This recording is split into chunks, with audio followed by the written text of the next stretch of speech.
भारत के प्रधानमंत्री नरेंद्र मोदी यूक्रेन का दौरा समाप्त कर वापस भारत लौट आए हैं।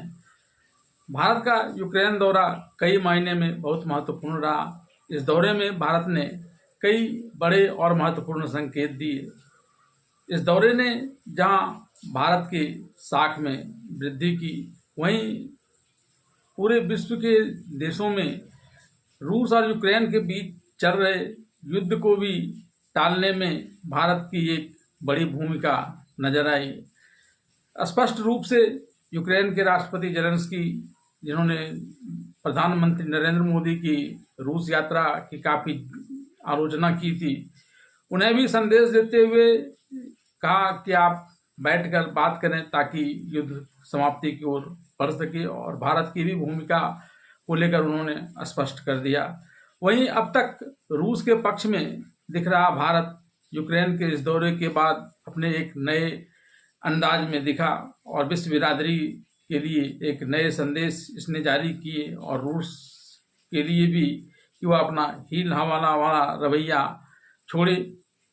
साथ ही भारत ने इसी अपने यूक्रेन यात्रा के दौरान चीन और अमेरिका के लिए भी कई कड़े और बड़े संदेश दिए। आइए एक एक कर जानते हैं इन संदेशों के मतलब, और यह जानने का प्रयास करते हैं कि इससे भारत की साख अंतर्राष्ट्रीय स्तर पर कितनी बढ़ेगी। यूक्रेन की धरती से प्रधानमंत्री नरेंद्र मोदी ने स्पष्ट कहा कि वह किसी देश के पक्षधर नहीं हैं। पीएम मोदी का यह कहना कि हम न्यूट्रल नहीं बल्कि शांति के पक्षधर हैं, यह एक बड़ा संदेश दे गया।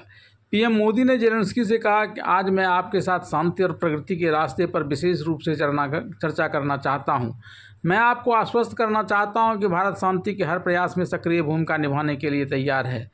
यदि मैं व्यक्तिगत रूप से इसमें योगदान दे सकता हूं तो मैं ऐसा करना चाहूँगा। एक मित्र के रूप में मैं आपको आश्वस्त कर सकता हूं।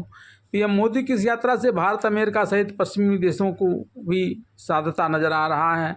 गौरतलब है कि पीएम मोदी की रूस यात्रा के बाद विभिन्न पश्चिमी देशों की भौहें तन गई थी। अब यूक्रेन की यात्रा से पीएम मोदी ने संतुलन साधने और सभी पक्षों को शांति के रास्ते पर चलने का संदेश दिया है। विदेश मंत्री एस जयशंकर के बयान से भी स्पष्ट हो जाता है, जिसमें उन्होंने कहा कि पीएम मोदी का यह कदम शांति और स्थिरता के लिए सभी देशों को एकजुट करने का प्रयास है। पीएम मोदी की यूक्रेन यात्रा के वैश्विक मायने भी काफ़ी ज़्यादा हैं। जिस तरह से उन्होंने पहले रूस और फिर यूक्रेन की यात्रा की, वह एक बड़े प्रयास का हिस्सा है। खुद यूक्रेन के राष्ट्रपति व्लादिमीर जेलेंस्की ने शुक्रवार को कहा कि भारत उनके देश और रूस के बीच युद्ध समाप्त कराने के वैश्विक कूटनीतिक प्रयासों में महत्वपूर्ण भूमिका निभा सकता है। जेलेंस्की ने भारत के समर्थन को अहम बताते हुए कहा कि दुनिया में सभी को संयुक्त राष्ट्र घोषणा पत्र का समान रूप से सम्मान करना चाहिए। जेलेंस्की ने मोदी के साथ बातचीत के बाद एक्स पर लिखा कि आज इतिहास रचा गया। हमारे देश की आज़ादी के बाद से हमारे स्वतंत्रता दिवस पर भारत के प्रधानमंत्री नरेंद्र मोदी ने पहली बार यूक्रेन की यात्रा की है। उन्होंने कहा कि मैंने आपके बड़े और महान देश के बारे में बहुत कुछ पढ़ा है। यह एक दिलचस्प है। एक युद्धग्रस्त देश का राष्ट्रपति शांति के लिए भारत की तरफ उम्मीद भरी नज़रों से देख रहा है। इससे साफ पता चलता है कि ग्लोबल स्तर पर भारत किस तरह से मजबूत और किस तरह से एक वैश्विक महाशक्ति के रूप में उभर रहा है।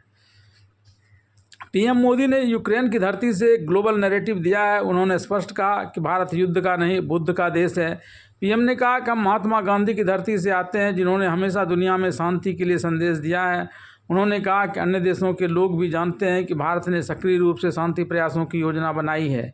मैं आपको और पूरी दुनिया को आश्वस्त करना चाहता हूं कि यह भारत की प्रतिबद्धता है, और हम मानते हैं संप्रभुता और क्षेत्रीय अखंडता का सम्मान हमारे लिए अत्यंत महत्वपूर्ण है। हम इसका समर्थन करते हैं। पीएम मोदी की इस यात्रा का सबसे अहम पहलू है भारत का रूस के लिए संकेत। भारत ने हमेशा रूस को एक मित्र राष्ट्र का दर्जा दिया है। इसके बावजूद रूस ने हमारे साथ लव हेट का रिलेशन बनाए रखा। कभी वह हमारे प्रतिद्वंदी पड़ोसी चीन के साथ गलबहियाँ करता नज़र आता है, तो हमारे लिए मुश्किलें खड़ा करने वाला पाकिस्तान का मददगार बनकर भी वही उभरता है। रूस पाकिस्तान को हथियारों की सप्लाई भी करता है। अब यूक्रेन का दौरा करके पीएम मोदी ने रूस को रिश्तों में संतुलन बनाने का स्पष्ट संदेश दे दिया है। हालिया दिनों में चीन खुद को ग्लोबल स्तर पर उभारने में जुटा हुआ है। एक तरफ चीन ने रूस को साधा, वहीं इस्लामिक देशों की बातचीत करते हुए मध्यस्थ के रूप में भी अपनी छवि बनाने का प्रयास किया। इस सबके बीच पहले रूस और अब यूक्रेन की यात्रा करके पीएम मोदी ने चीन को बड़ा संकेत तो दिया ही है, साथ ही यह भी स्पष्ट कर दिया कि वैश्विक स्तर पर मध्यस्थता करने में भारत की भूमिका बेहद अहम होने वाली है। जिस तरह से यूक्रेनी राष्ट्रपति जेलेंस्की ने भारत के महत्व और उसकी भूमिका के बारे में बातें कही हैं, वह भी भारत के बढ़ते दबदबे का संकेत है।